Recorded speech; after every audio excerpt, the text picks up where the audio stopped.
நம்ம வீட்டோட டெரேஸ் பேரபெட் வாலில் நம்ம நோட் பண்ண வேண்டிய ஒரு 4 முக்கியமான விஷயத்தை பற்றி தான் இந்த வீடியோவில் பார்க்க போகிறோம். வணக்கம், நான் உங்கள் சிவில் ஸ்ட்ரக்சரல் இன்ஜினியர் மணிகண்டன் பேசுகிறேன்.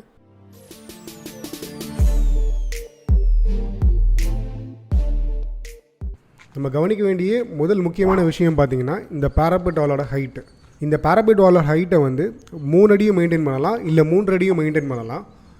3 அடி ஹைட்டுக்கு இந்த பேரபெட் வாலோட ஹைட்டை மெயின்டைன் பண்ணும்போது அது ஈவன் சேஃபராக இருக்கும். ரெண்டாவது விஷயம் பார்த்தீங்கன்னா, பேரபெட் வாலோட டாப் லெவலில் கண்டிப்பாக சில் கான்க்ரீட்டிங் பண்ணணும். இந்த சில் கான்க்ரீட்டிங்கை எய்தர் ஸ்டீல் ராடை வச்சு கான்க்ரீட்டிங்கும் பண்ணலாம், ஸ்டீல் ராட்ஸ் இல்லாமல் கான்க்ரீட்டிங்கும் பண்ணலாம். இந்த மாதிரி சில் கான்க்ரீட்டிங் பண்ணுறதுக்கு முக்கியமான ரீசன் பார்த்தீங்கன்னா, மழை காலத்தில் நமக்கு தண்ணி வந்து பேரபெட் வாலோட டாப்பில் பட்டு பேரபெட் வாலோட டாப் சர்ஃபேஸ்லேயே ஏதோ சின்ன சின்ன கிராக் இருந்தால் அந்த கிராக் வழியாக தண்ணி வந்து சீப்பேஜ் ஆகும். இதை அவாய்ட் பண்ணுறதுக்காக தான் கான்க்ரீட்ன்ற ஒரு இம்பர்மியபிள் மெட்டீரியலை வந்து நம்ம போடும்போது அந்த இடத்துல நமக்கு மழை தண்ணி வந்து அவ்வளோ சீக்கிரம் உள்ளே போகாது. நம்ம பார்க்க வேண்டிய அடுத்த 3வது விஷயம் பார்த்திங்கன்னா, பேரபெட் வாலோட திக்னஸ்லாம் பார்த்திங்கன்னா மினிமம் 4.5 inches திக்னஸில் இருக்கும், அப்படி இல்லைனா 9 inches திக்னஸில் இருக்கும். கிளைண்ட்டோட ரெக்குயர்மெண்ட்டும் இருக்கக்கூடிய ஸ்பெசிஃபிகேஷனை பொறுத்தும் இந்த சைஸ் வந்து மாறும். இப்போ எக்ஸாம்பிளுக்கு நம்ம 4.5 inches திக்னஸ் போடுறோன்னா அது 9 inch வால் அளவுக்கு ஸ்ட்ரென்த்தாக இருக்காது.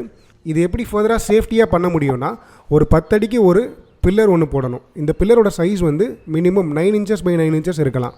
இப்படி போட்டு நம்ம பில்லராக பிரிக்கும் போது அந்த வால் ஈவன் சேஃபராக இருக்கும் நமக்கு. அடுத்து பார்க்க வேண்டிய ஒரு சின்ன விஷயம் பார்த்தீங்கன்னா, இந்த மாதிரி ரிங்ஸை வந்து நம்ம வந்து ப்ரொவைட் பண்ணியிருக்கோமான்னு பார்க்கணும். இது எதுக்காகன்னு பார்த்தீங்கன்னா, ஃப்யூச்சரில் நம்ம ஏதாவது துணி ஏதாவது காய போடுறோன்னா அந்த இடத்துல ஒரு வெர்டிக்கல் போஸ்ட் ஒன்று கொடுக்கறதுக்காக இந்த மாதிரி ஒரு ரிங்கை வந்து நம்ம ப்ரொவைட் பண்ணணும்.